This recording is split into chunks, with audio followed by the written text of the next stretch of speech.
Olá, no programa de hoje você aí de casa vai conferir algumas partes de entrevistas que foram exibidas ao longo do ano de 2013 aqui no nosso programa Sala de Estar.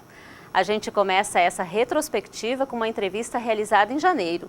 O assunto parou e chocou o Brasil e o mundo, a tragédia da Boate Kiss de Santa Maria. O tenente do Corpo de Bombeiros de Cruz Alta, Vilmar Nascimento, conversou comigo sobre as normas e legislações que permitem o funcionamento das casas noturnas. No último domingo, o Rio Grande do Sul acordou com uma notícia a respeito de um incêndio numa casa noturna de Santa Maria. Rapidamente, não só o país, mas o mundo inteiro souberam das proporções dessa tragédia. Uma casa noturna precisa do que para funcionar? Além do alvará, a gente sabe que precisa de outras documentações. Como é que funciona isso, sargento? Bom, é importante saber que o Corpo de Bombeiros do Rio Grande do Sul executa esse trabalho já há algum tempo, mais precisamente 15 anos. Essa legislação ela está em vigor, é uma lei estadual que está em vigor desde agosto de 97. Então, são 15 anos que ela já está em andamento e sendo utilizada pelo Corpo de Bombeiros do Estado do Rio Grande do Sul. A partir dessa lei que foi colocada em pauta e nós começamos a utilizá-la, nos deu o poder de polícia para que nós pudéssemos fazer todas as orientações que até então eram feitas, mas de formas mais claras, precisas e obrigatórias nessas casas de shows e os demais estabelecimentos que o Estado dispõe. Para que você tenha uma ideia, a comunidade, a lei estadual ela não abrange somente essas casas de shows, mas ela abrange todas as ocupações públicas, todas as ocupações residenciais multifamiliares, que, para que a pessoa possa entender, são aqueles locais onde existem os condomínios, né? E ela só não atende, ela só deixou de fora as nossas residências unifamiliares. A nossa casa, a casa daquele morador de bairro, né? Aquele imóvel ficou isento dessa fiscalização. Todos os demais, hoje, no Estado, são fiscalizados. Sim.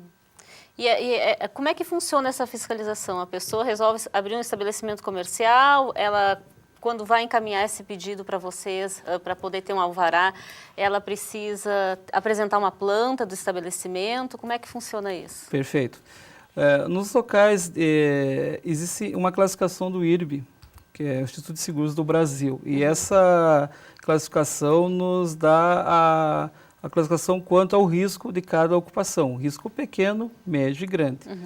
Proporcional a isso, existe a questão da liberação do alvará e o tempo que cada ocupação obrigatoriamente terá que ser feita a renovação. Risco pequeno, 2 anos, risco médio e grande, anualmente. Né? As casas de shows, que é o que está em pauta, que é o que está em evidência no momento, devido a essa fatalidade infeliz que ocorreu, anualmente. A cada ano, o empresário deve buscar no Corpo de Bombeiros a renovação desse alvará. Mas o primeiro passo, que é importante saber para quem está começando no ramo e quer ter uma casa de show, ou que está abrindo um estabelecimento, que é encaminhar os bombeiros. Eles devem nos procurar e informar para nós, preenchendo um formulário que nós temos na unidade lá, onde vão ser preenchidas todas as informações do estabelecimento. E através dessas informações nós vamos poder classificar quanto ao tipo de risco, o tipo de ocupação e o tipo de sistema de prevenção que esse estabelecimento deverá possuir para que nós possamos fazer uma inspeção após a adequação desses sistemas e poder liberar o alvará para funcionamento. O que nós não queremos é sair do nosso quartel em situação de emergência, em situação de um alarme e chegar numa situação como ocorreu em Santa Maria, onde a gente se sente muitas vezes insuficiente o número de bombeiros e equipamentos para poder resgatar todos que lá dentro estão com segurança e com vida. Nós também estamos de luto. É difícil para nós. Eu imagino. Porque a gente tem, queria dizer que a gente tem pessoas próximas, eu ouvi colegas que choraram, que trabalharam naquele local e que estiveram lá trabalhando e não pararam em minuto algum, se esforçando, usando ao máximo, colegas que se intoxicaram também, mas que estiveram lá. E a gente sabe que o desejo de todos e o nosso desejo é salvar vidas. Claro. E, infelizmente, temos aí um número trágico e grande de 231 pessoas que acabaram falecendo. E é isso que nós não queremos. De maneira alguma, nós trabalhamos com a vida, que é o bem maior, e quando isso ocorre, em uma ocorrência onde nós vamos atender, nós também sentimos. Ele ficou conhecido depois de vencer o quadro Jogo da Comédia no programa Domingão do Faustão. Aqui na região de Cruz Alta, ele faz o maior sucesso. Diego Horbach foi um dos nossos entrevistados no Sala de Estar em 2013. Oi, bom dia, boa tarde, boa noite a todo mundo que está aí. Meu nome é Albino Valsmaia.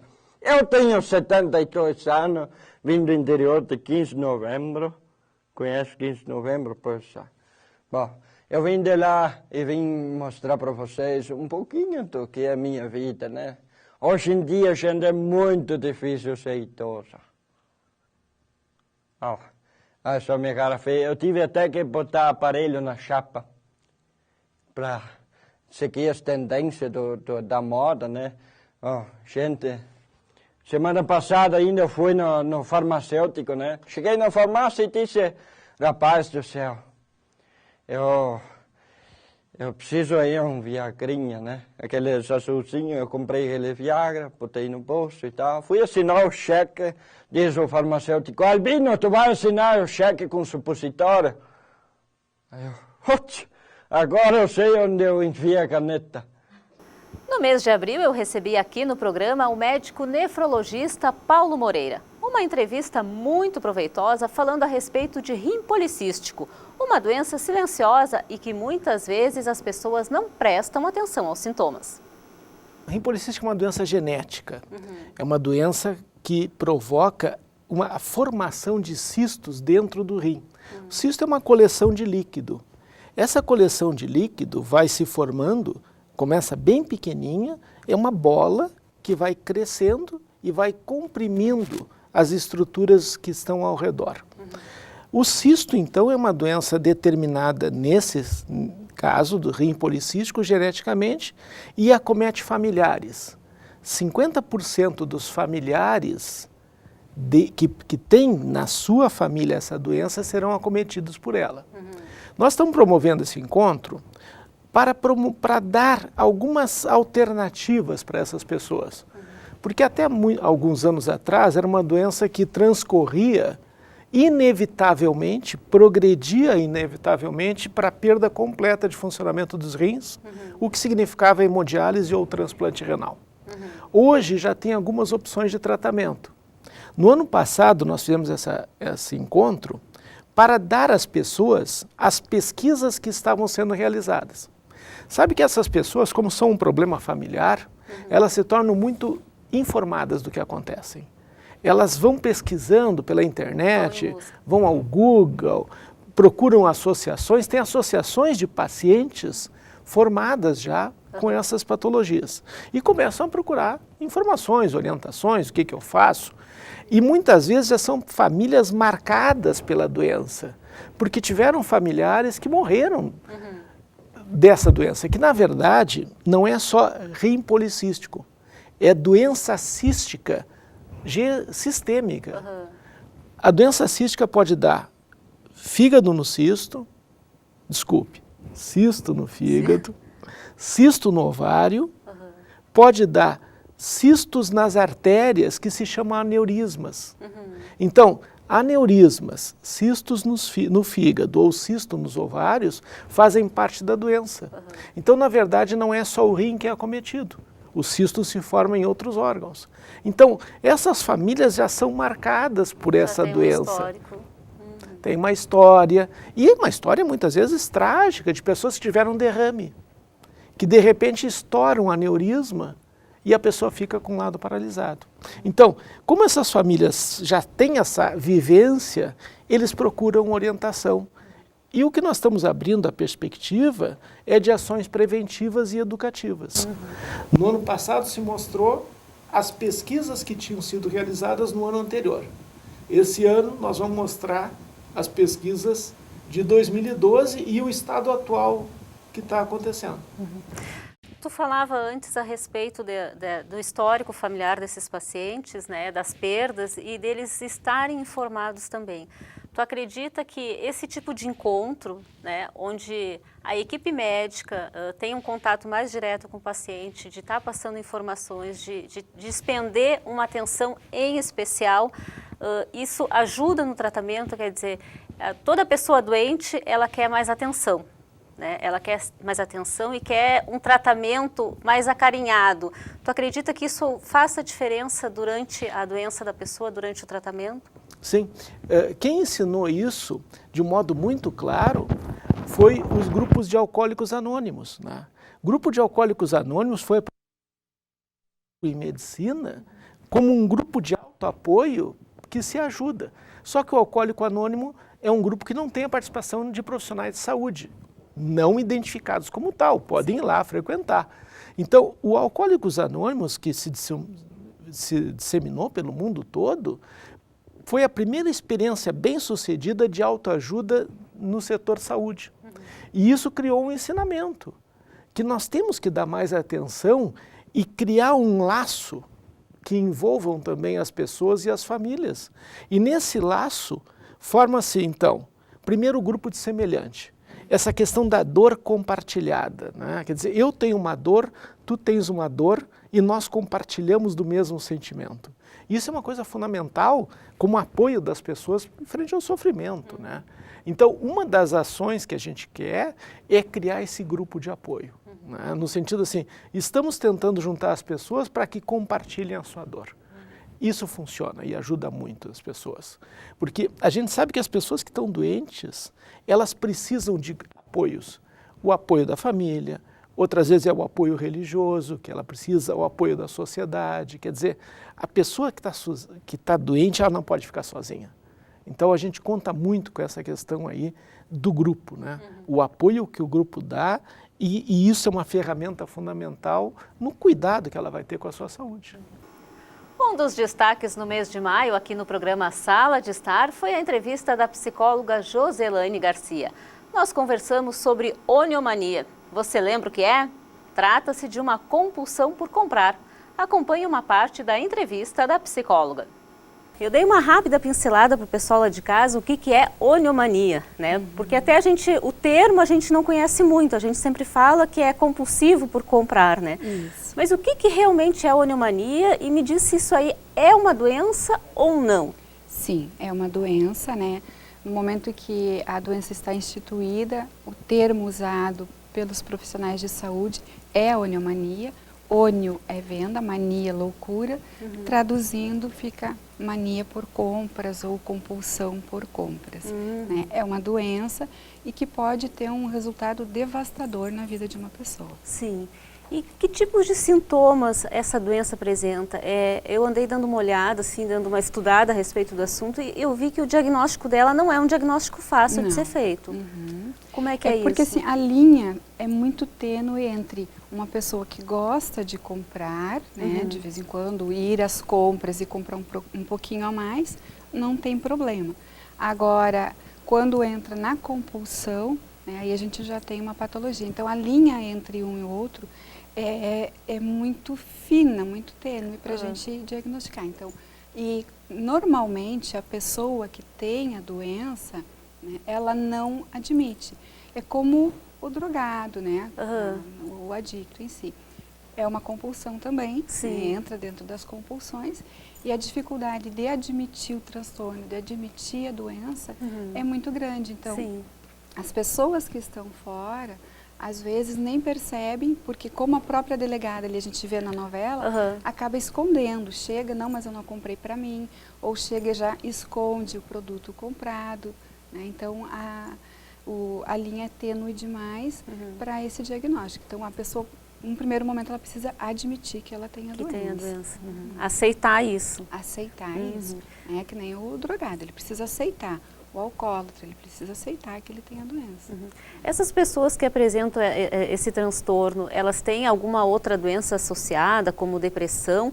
Ou isso pode estar ligado a fases da vida que ela passa, momentos difíceis, perda de uma pessoa querida, ou a separação, alguma dificuldade no trabalho? Como é que isso se desenrola assim na vida da pessoa? Os fatores são múltiplos, né? A gente vê compulsão em depressivos, pessoas com transtorno de bipolaridade, né, também apresentam quadros, algumas, né, apresentam quadros de comprar compulsivo,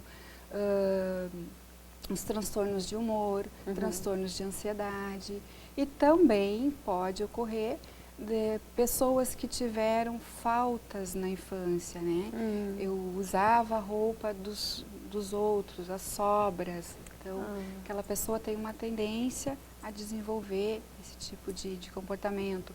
Ou houve uma perda, uma carência afetiva, um problema de relacionamento, que normalmente o comprador compulsivo, ele tem uma dificuldade de relacionamento, ele tem uma carência afetiva, tem um transtorno de ansiedade. Então, são vários fatores que levam a essa válvula de escape. Né? Isso que tu falou agora é uma coisa importante que muitas vezes a gente até não faz associação, né? De repente a pessoa na infância não tinha condições financeiras, os pais não tinham as condições financeiras para comprar roupa e comprar coisas que desejavam. E quando crescem, que tem essa situação financeira um pouco melhor, de repente se perde nisso tudo, né?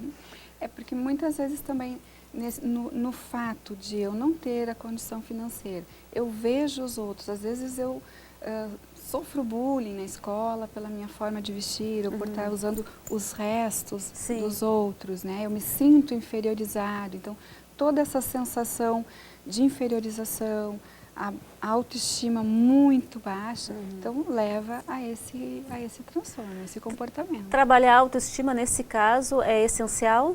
Em alguns casos, sim. Né? Quando se percebe que a autoestima está baixa, é preciso, né? Normalmente quando você tem uma depressão, uma carência afetiva, a gente tem uma baixa autoestima também. Né? Então, se trabalhar a autoestima é fundamental.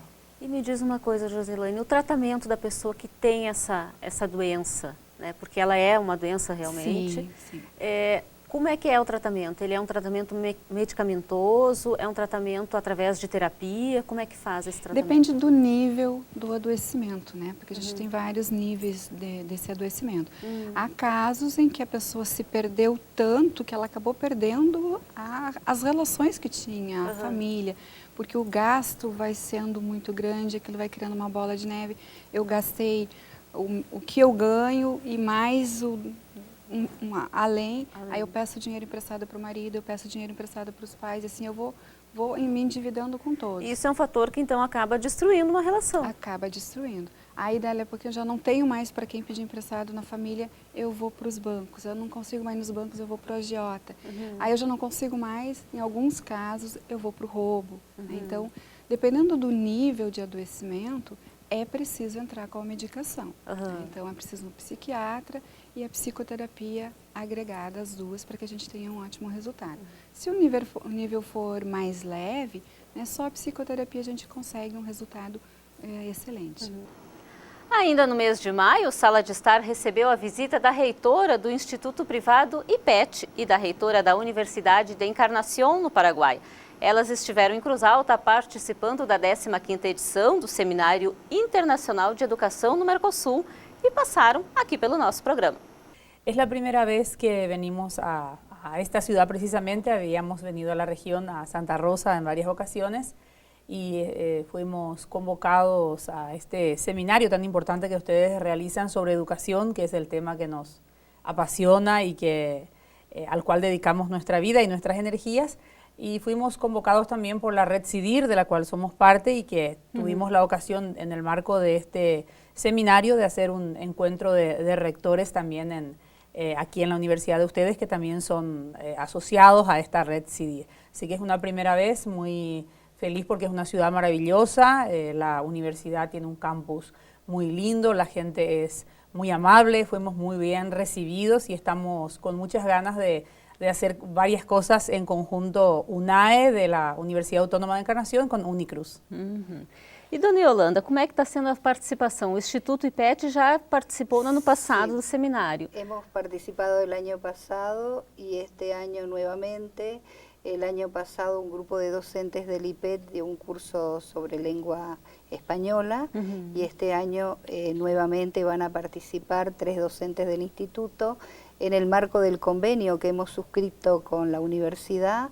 La idea es, como nosotros estamos formando docentes en portugués, profesores de portugués, necesitamos contar con el apoyo, teniendo en cuenta inclusive los cambios que se han producido en la lengua portuguesa. Ustedes están transitando una etapa de modificación también en la morfología de la lengua, o la fonética, la morfología de la lengua portuguesa. Por lo tanto, el aporte que nos puedan hacer ustedes, y como también en Brasil están trabajando con el español, ustedes están formando y capacitando a sus docentes y alumnos en el español, el intercambio creo que va a ser muy productivo, porque nosotros traeremos nuestro aporte desde el español y ustedes nos acercarán, digamos, todo lo que tenga que ver con novedades y además de la experiencia que supone lo enriquecedor que es el intercambio entre estudiantes y entre docentes, el compartir experiencias, el compartir formas de trabajar, tanto en lo pedagógico como en lo cultural, creo que va a ser sumamente positivo y enriquecedor. Así que en ese marco, ¿no? El año pasado participaron y este año nuevamente, y este año ya hemos incorporado un grupo de alumnos, un contingente de alumnos que también participan digamos, de este evento, porque nos parece fundamental formar a los jóvenes con este compromiso, ¿no?, de la capacitación continua, que es lo que tenemos que lograr, porque la educación no se termina con la obtención de un título, sino que nosotros apostamos a la especialización y la capacitación permanente.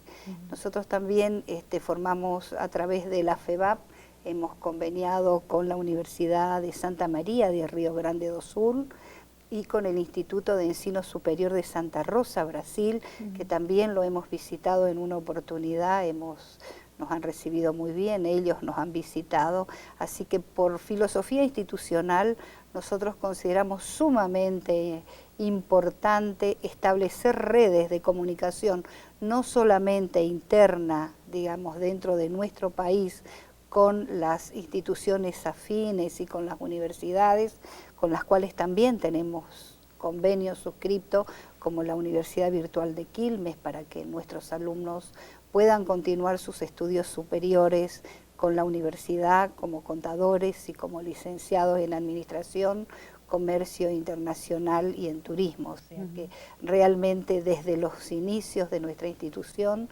estamos trabajando de esta manera en redes con otras instituciones, inclusive con colegios de la educación primaria también. Nosotros formamos para el nivel medio, pero tenemos convenio con las instituciones del nivel de la primaria porque necesitamos trabajar también haciendo el aporte hacia el resto de la comunidad, ya sea dictando cursos, asesorando, acompañándolos en el área de informática, porque tenemos el profesorado de informática, y además, como novedad, también estamos asistiendo a un centro de ciegos, que es el Centro de Ciegos Margarita Higa, donde nuestros alumnos del profesorado dictan clases a los discapacitados visuales y no videntes en el Centro del Ciego, también en el marco de un convenio que ahora estamos trabajando justamente, hemos presentado un proyecto para la apertura de la Escuela de Ciegos de Noverá. Así que con mucha tarea, con muchas ganas de trabajar, con mucho entusiasmo, y obviamente que el hecho de haber conveniado con la Universidad de Unicruz nos parece fantástico y agradecidísimos, como decía la colega, por el recibimiento, por los aportes, por la posibilidad de compartir y de... A coxilha nativista de Cruz Alta também foi destaque no nosso programa. Eu recebi uma galera para lá de especial que estreou com o pé direito na coxilha piá. Eles foram os vencedores da coxilha piá. Confere só a participação deles aqui no Sala de Estar. E eu gostaria de começar conversando com o Edson, que é o grande mentor dessa turminha aqui, né, Edson? Como é que é para ti, músico, né, ver essa gurizada entrando na música, trilhando um caminho de sucesso? Como é que é isso? É muito emocionante, né? Porque a gente vai conhecendo eles pequenos e eu comecei lembrando, eu toquei na primeira coxilha piá. Isso são há 29 anos atrás, né? E todas essas emoções, essas etapas que eu vivi, eu fiquei olhando para eles, eu acho que eles têm o direito e a capacidade plena de estar no palco, representando a cidade e aprendendo a viver o que a música é realmente, né? E eu estou muito feliz de estar aqui com eles, para mim são todos meus filhos da música. Há quanto tempo que tu tá com eles? Há quanto tempo que eles fazem aula contigo? O Gustavo, eu conheci com 9 anos, era pequenininho ainda. O Cassiano, já faz um ano e pouco que está na escola. O Leonardo, ele é aluno da escola de acordeon, com a Dona Ivone, junto com o Luiz Américo, grande acordeonista. E essas crianças não podem ficar em 4 paredes, né? Eles têm que estar na mídia e mostrando para Cruz Alta e região que eles têm talento. Como é que é a rotina deles lá dentro da escola, aprendendo? Porque a gente sabe que essa carreira, né, embora alguns vá seguir, outros não, a gente sabe que é uma carreira de dedicação, né? Não basta ir na aula, tocar um pouco lá e depois ir para casa e esquecer. Tem que ter treino. Tem que ter, com certeza, que nem qualquer outro curso. Quem não treina não joga, né? Como é que é a dedicação dessa gurizada? Os alunos que eu tenho lá, primeiramente, esses que estão aqui, eles estão há mais tempo e são dedicadíssimos, né? Mas os outros alunos também, então, é fase. No mínimo um ano e pouco, eles já começam a desenvolver para se apresentar e tal. Mas com essa turma aqui dá para atravessar o Rio Grande. É uma turma de peso, então. De peso, com certeza. Que legal. Agora eles vão nos dar uma palhinha do trabalho deles, é isso, Emanuele? Que música que tu vai cantar pra gente? Do Cleito e Cleidir. Qual é a música? Vira, virou. Então, vamos lá? Sim. 1, 2, 3.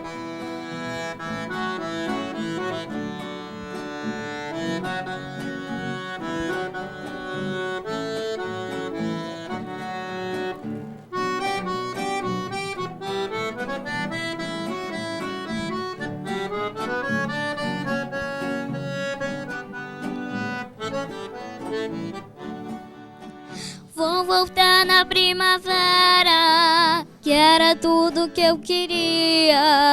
Levo terra nova daqui.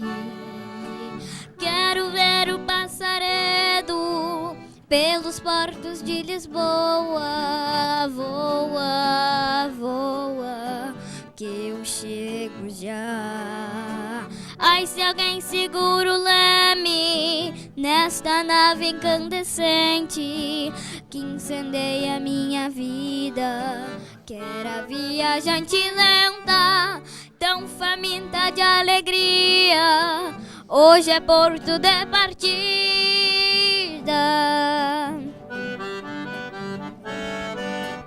Ah, gira, girou meu coração navegador. Ah, gira, girou nessa galera.